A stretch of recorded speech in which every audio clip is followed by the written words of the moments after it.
අනේවරකම් වණක්කම් හැමෝටම ආයුබෝවන්. ඔන්න අදත් අපි දෙමළ කතන භාෂාව ගැන පාඩමක් අරගෙන ආවා ඔයාලට.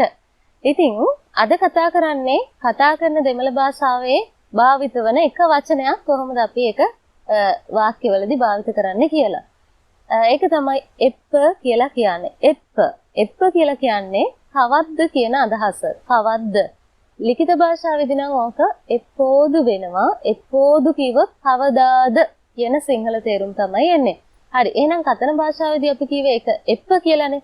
අපි බලමු එහෙනම් කොයි විදිහටද මේක වාක්‍යවලදී භාවිත කරන්න ඕනේ කියලා. අපිට අහන්න පුළුවන් එප්ප ක්ලාස්. කවද්ද ක්ලාස් එක? එප්ප ක්ලාස් කවද්ද ක්ලාස් එක? ඔයාලට මෙතන ඉංග්‍රීසි වචන භාවිත කරන්න පුළුවන් දෙමළ කතා කරනකොට ඒකේ කිසිම ප්‍රශ්නයක් නැහැ. එප්ප ක්ලාස් කියලා කියනකොට කවද්ද ක්ලාස් එක කියලා තමයි අපි අහන්න ඕනේ. හරි. ඊට පස්සේ අපිට අහන්න පුළුවන් දැන් ක්ලාස් කිව්වම පොදුවේ අපි කිව්වේ ක්ලාස් එකට දාලා සබ්ජෙක්ට් එක කියලා අපිට අහන්න පුළුවන්. එප්ප ටැමිල් ක්ලාස්. කවද්ද ටැමිල් ක්ලාස් එක? එප්ප ටැමිල් ක්ලාස් කවද්ද ටැමිල් ක්ලාස් එක? ඊට පස්සේ අපිට අහන්න පුළුවන් එප්ප මියුසික් ක්ලාස්. කවද්ද මියුසික් ක්ලාස් එක? එප්ප මියුසික් ක්ලාස් කවද්ද මියුසික් ක්ලාස් එක? ඊට පස්සේ ආය අහන්න පුළුවන් එප්ප ඩාන්සින් ක්ලාස්. කවද්ද ඩාන්සින් ක්ලාස් එක? එප්ප ඩාන්සින් ක්ලාස් කවද්ද ඩාන්සින් ක්ලාස් එක? එප්ප සයන්ස් ක්ලාස් කවද්ද සයන්ස් ක්ලාස් එක? එප්ප සයන්ස් ක්ලාස් කවද්ද සයන්ස් ක්ලාස් එක? ඒ විදිහට ඔයාලට සබ්ජෙක්ට් එක දාලා අගට ක්ලාස් කියන එක දාලා අහන්න පුළුවන්. එප්ප ඊට පස්සේ සබ්ජෙක්ට් එක දානවා ඉංග්‍රීසි වලින් දාන්න ප්‍රශ්නයක් නෑ ඒකට. ඊට පස්සේ ක්ලාස් කියලා දාන්න. හරි. ඒ විදිහට අහන්න පුළුවන්. ඔන්න ඊළඟට අපි අහන්න යන්නේ එප්ප පෝරිංග කවද්ද යන්නේ? එප්ප පෝරිංග කවද්ද යන්නේ? එතකොට ඊට පස්සේ තව අපි ඒක වාක්‍ය දික් කරලාම නිංග එප්ප පෝරිංග ඔයා කවද්ද යන්නේ? නිංග එප්ප පෝරිංග ඔයා කවද්ද යන්නේ? එප්ප පෝරිංග කවද්ද යන්නේ? නිංග එප්ප පෝරිංග ඔයා කවද්ද යන්නේ? ඊට පස්සේ අපිට අහන්න පුළුවන් නිංග ටවුන්ක එප්ප පෝරිංග. නිංග ටවුන්ක එප්ප පෝරිංග ඔයා ටවුන් එකට කවද්ද යන්නේ? නිංග ටවුන්ක එප්ප පෝරිංග ඔයා ටවුන් එකට කවද්ද යන්නේ? ඊට පස්සේ අහන්න පුළුවන් නිංග ස්කූලක එප්ප පෝරිංග. නිංග ස්කූලක එප්ප පෝරිංග ඔයා ස්කූල් එකට කවද්ද යන්නේ?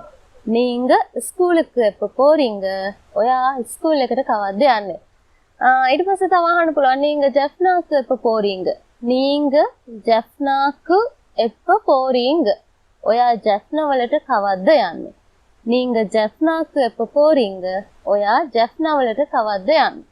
හරි. දැන් අපි අහුවනේ කවද්ද ක්ලාස් එක කියලා. ඊට පස්සේ කවද්ද යන්නේ කියලා. දැන් අහමු කවද්ද එන්නේ කියලා. එප්ප වාරිංග. එප්ප වාරිංග කවද්ද එන්නේ? එප්ප වාරිංග. අපිට අහන්න පුළුවන් ඔයා කවද්ද එන්නේ? ඔයා කවද්ද එන්නේ කියලා අහනවා නම් නිංග එප්ප වාරිංග. නිංග එප්ප වාරිංග ඔයා කවද්ද එන්නේ? ඔයාට අහන්න පුළුවන් ඊට පස්සේ ඔයා මෙහි කවද්ද එන්නේ? නිංග ඉංග එප්ප වාරිංග. ඒක එකට කරලා කියනවා නම් නිංගිංග එප්ප වාරිංග. නිංගිංග එප්ප වාරිංග. අපි කොටස් විදියට ගත්තොත් පුතේ නිංග ඉංග එප්ප වාරිංග. දැන් සිංහලෙන් කතා කරද්දී අහන්නේ ඔයා මෙහි කවද්ද එන්නේ? එහෙම අහන්නේ නැහැ. එකට කරලා සම්බන්ධ කරලානේ අහන්නේ.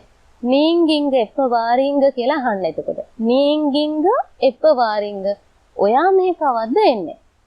ඊට පස්සේ ආට අහන්න පුළුවන් ඔයා ගෙදරට කවද්ද එන්නේ? ඔයා ගෙදර කවද්ද එන්නේ?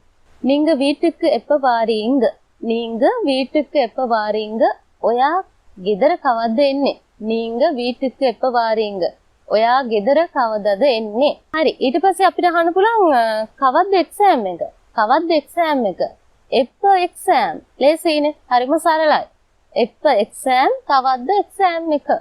එක්සෑම් එකෙත් අපි අර ක්ලාස් එකේ කියවා වගේ අපිට එක්සෑම් වෙන් කරලා අහන්න පුළුවන්. සමහර විට ඒවා ටර්ම් ටෙස්ට් වෙන්නත් පුළුවන්. එහෙම අහනවා නම් එප්ප සෙකන්ඩ් ටර්ම් ටෙස්ට්. එප්ප සෙකන්ඩ් ටර්ම් ටෙස්ට්. කවද්ද සෙකන්ඩ් ටර්ම් ටෙස්ට් එක? ඊට පස්සේ අපිට අහන්න පුළුවන් එප්ප O level exam. එප්ප O level exam. කවද්ද O level exam එක? එප්ප A level exam. කවද්ද A level exam එක. එප්ප A level exam කවද්ද A level exam එක. ඊට පස්සේ අහන්න පුළුවන් එප්ප Korean exam. එප්ප Korean exam කවද්ද Korean exam එක. ඒ විදිහට වාට අහන්නත් පුළුවන්. ඊට පස්සේ තව මම එක කොටසක් කියලා දෙන්නම් මේ පාඩමේදී. සාමාන්‍යයෙන් අපිට එක එක දින තියෙන සමහර විට අපිට එක එක මීටින් වෙන්න පුළුවන් එක එක දින වෙන්න පුළුවන් මේ විදිහට අහන්න පුළුවන්. අපිට අහන්න පුළුවන් කවද්ද වෙසක් උත්සවය? කවද්ද වෙසක් උත්සවය? එප්ප වෙසක් ෆෙස්ටිවල්. ඉංග්‍රීසි වචනේ දාන්න කිසි ප්‍රශ්නයක් නැහැ. එප්ප වෙසක් ෆෙස්ටිවල් කවද්ද වෙසක් උත්සවය? එප්ප වෙසක් ෆෙස්ටිවල් කවද්ද වෙසක් ෆෙස්ටිවල් එක? එප්ප තයි පොංගල් කවද්ද තයි පොංගල්? එප්ප තයි පොංගල් කවද්ද තයි පොංගල් කියලා අහන්න පුළුවන්. ඊට පස්සේ අහන්න පුළුවන් එප්ප පෝය ඩේ. එප්ප පෝය ඩේ කවද්ද පෝය? එප්ප පෝය ඩේ කවද්ද පෝය කියලා අහන්න පුළුවන්. ඊට පස්සේ අපිට අහන්න පුළුවන් එප්ප ස්ටාෆ් මීටින් කවද්ද ස්ටාෆ් මීටින් එක? එප්ප ස්ටාෆ් මීටින් කවද්ද ස්ටාෆ් මීටින් එක? තව එකක් කියන්නම් එප්ප පේරන්ට්ස් මීටින් අහන්න පුළුවන්. එප්ප පේරන්ට්ස් මීටින් කවද්ද පේරන්ට්ස් මීටින් එක? එප්ප පේරන්ට්ස් මීටින් කවද්ද පේරන්ට්ස් මීටින් එක? හරි එහෙනම් අපි ඔන්න දැන් එප්ප කියන වචනේ භාවිත කරා ගොඩක් තැන්වල නේද? ඒ විදිහට චූටි වචනේ පවා ඉගෙන ගන්න.